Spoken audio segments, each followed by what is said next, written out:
Asfaltature e manutenzioni di ponti e gallerie a rischio su tutte le tratte gestite da Veneto Strade. Dopo i recenti sconvolgimenti normativi portati dalla legge del Rio sono infatti venuti a mancare i finanziamenti senza i quali questi lavori fondamentali non possono essere svolti.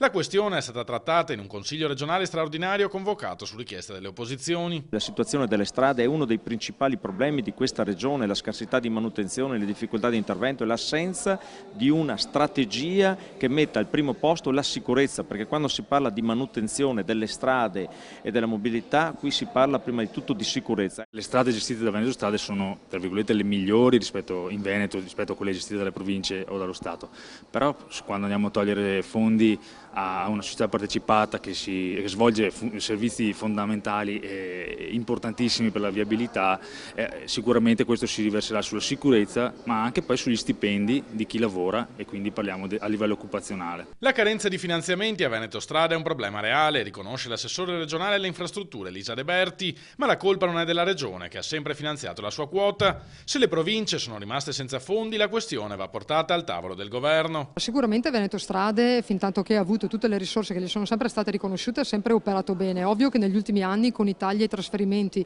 che hanno fatto le province, sicuramente non si è mantenuto il livello di manutenzione che c'è stato ed è stato garantito fino al 2011. Capiamo i problemi dovuti ai tagli da Roma, chiosa l'assessore, ma le province hanno comunque degli obblighi e non possono pensare di trattenere dei fondi nei bilanci per fare le loro rotonde e poi non versare a Veneto Strade quanto dovuto. Le convenzioni quotano nel 2016 ben 26 milioni e 800 mila euro. Le province quest'anno daranno solo 12 milioni, di cui l'integrazione è la regione che interviene per dare quella somma minima vitale a Veneto Strade per poter fare le manutenzioni ordinarie.